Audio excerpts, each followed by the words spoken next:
Na-chat ko si Kuya Bad's Adventure na kung sana nga lang ay makapunta ako dun sa makapunta ako dun sa burol niya kahit na bukas ba or last night niya ngayong June 23 kasi yung libing niya daw is ngayong birthday ko, June 24. Nag-reply sa akin si Kuya Bad's Adventure mga kamarites na huwag na lang daw akong pumunta doon kahit na naaawa ako dun sa tao, kahit na gustong gusto ko na tumingin dun sa kanyang burol, pero pinigilan ako ni Kuya Bad's through chats. So yan, good evening sa ating lahat mga kamarites, lalong lalo na sa mga solid dyan na supporters ko at saka sa mga solid na supporters ni Kuya Bad's Adventure. So yan, so for today's video mga kamarites ay napagod tayo sa paglilinis dito sa buong bahay mga kamarites kasi nabalitaan ko na pababa na pala si Kuya Bad's Adventure. So yan, parang matutupad na naman yung parang matutupad yung wish ko na makakauwi siya ngayong birthday ko mga kamarites. Yun, so thank you so much pala sa mga tao na nag-inform. Okay, nakapababa na si Kuya Bad's Adventure. Yan, suot-suot ko pa nga yung niya, oh. Ito yung damit noong nagpa-layout kami sa nagpa-layout tayo ng nagpa-layout ako nung birthday niya last year. Noong last year pa to mga kamarites, nung 32nd birthday ni Kuya Bad's mga kamarites. Pina-layout po namin ito. So yan, ang ganda. So ngayon ko lang siya nasuot. Tingnan nyo. Yun, may kay Juno din ito mga kamarites. So yun. Yan, ang ganda-ganda naman ng shirt na pina-layout namin. Last year pa to mga kamarites, pero ngayon ko pa ito nasusuot. So yun, may isa pa sana akong wish mga kamarites sa birthday ko. Yung una kong wish ay na makauwi si Kuya Bad's Adventure sa ngayong June 24 kasi birthday ko mga kamarites. Yun yung unang wish ko. Yung pangalawang wish ko naman yung makadalaw ako sa burol sana ng iniidolo ngayon na si Mr. MVP na si Rine Bobet Butterbonia. So gusto ko sana, or nagplano ako na bumiyahe ako doon kasama ng mga kasamahan ko, kaso nga lang hindi tayo pinayagan kasi napakasama ng panahon. Maraming masasamang elemento dito sa amin. Baka masundan tayo at baka doon tayo ay baka makidnap tayo doon. Hindi pumayag yung pamilya ko dito mga kamarites. At saka na-chat ko si Kuya Bad's Adventure na kung sana nga lang ay makapunta ako doon sa makapunta ako doon sa burol niya kahit na bukas ba or last night niya ngayong June 23 kasi yung libing niya daw is ngayong birthday ko, June 24. So yun, ang dami talagang affected sa nangyari kay Mr. MVP mga kamarites. Kahit nasa ang sulok ng Philippines mga kamarites. So ikaw nga din ngayon na nanonood, baka affected ka din sa kanya. Sobrang sakit nang nangyari sa kanya mga kamarites. Ang dami pala nagmamahal sa kanya kasi napakabait niya na player. So yun, isa din ako sa mga tao na naantig sa kanyang kwento at naawa sa nangyari sa kanya. Sobrang sayang niya talaga mga kamarites. So wala tayong gana na mag-vlog. Ngayon lang ako nakapagbalik ng vlog kasi yun nga, instead na ma-stress tayo sa nangyari dun sa 18-year-old pa ba siya?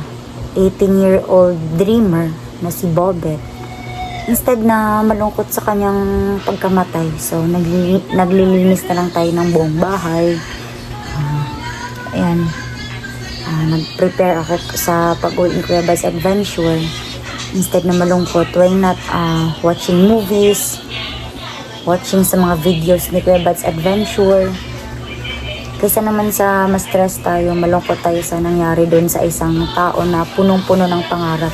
Ika nga sabi niya, just a kid with a big dream. So yun yung famous tagline ng Mr. MVP ng Mindanao na si Rene Baterbonia. So yun, hindi ko talaga maiwasan na maisip or ma-imagine na what if andun ako sa burol niya, what if andun ako sa harap niya, nanonood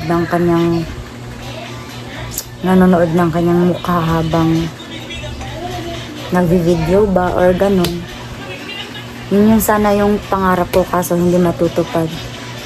Na makita ko sa personal si Bobet, si Rene, kaso bawal kasi wala din naman tayong pang-allowance papunta doon, at saka malayo daw yun. Nakikita ko sa mga video niya sa Facebook, sa YouTube, sa TikTok na malabo daw na makapasok doon. Ayon sa mga post, kasi hinarang na nila yung mga tao.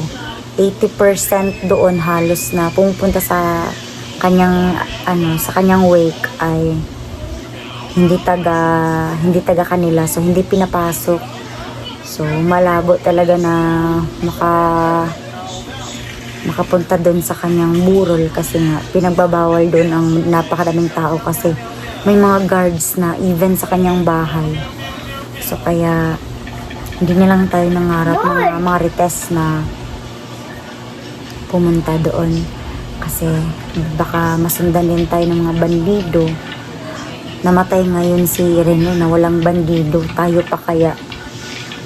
So yun, dami talagang masasama sa mundo mga kamarites. So mag-iingat talaga tayo sa lahat ng oras, sa lahat ng ating lakad. Dapat may prayers tayo talaga. So yun, nag-reply sa akin si Kuya Bad's Adventure mga kamarites na wag na lang daw akong pumunta doon, kahit na naaawa ako dun sa tao, kahit na gustong gusto ko na tumingin dun sa kanyang burol, pero pinigilan ako ni Kuya Bad's through chats. Ano man na yun, sundin na lang natin yung gusto ni Kuya Bad's na dumito na lang tayo, kasi isa pa daw sabi sa akin ni Kuya Bad's na birthday ko daw, so hindi daw tayo pwede na magbiyahe. So yun, paki-comment down below nga mga kamarites kung bawal ba talaga yung bumiyahe yung magbe-birthday. Kasi nga sabi ni Kuya Bad's, instead na bumiyahe ako doon, why not maging happy na lang ako or mag-celebrate na lang sa kaarawan ko mga kamarites. So paki-comment down below mga kamarites kung tama ba na bumisita ako doon sa patay habang birthday ko, papalapit yung birthday ko. So yun, kasi gusto ko talaga siyang makita in person, sa personal talaga, pati yung mama niya. Ang daming vloggers na pumupunta dun mga kamarites. Gusto mo na ate? Lo, piso. Tara si Juno. Uy, nanglimpyo na ba ako diraha ka ng yung tiil ate. Tili mo ate kay, nanglimpyo na ba ako? Lamok anak, lamok. Opo siya. Sige na kay, mag-ilis ka na Juno ha. Wow, ang linis-linis ng kwarto ni Juno. Wow. Tingnan nyo naman. Ha? Wow. So yun, para makaiwas na tayo sa disgrasya, makaiwas tayo sa stress, dumito na lang muna tayo sa bahay. And manunood na lang tayo ng live doon mga kamarites. Hindi na tayo pupunta doon mga kamarites. Hanggang pangarap na lang yun.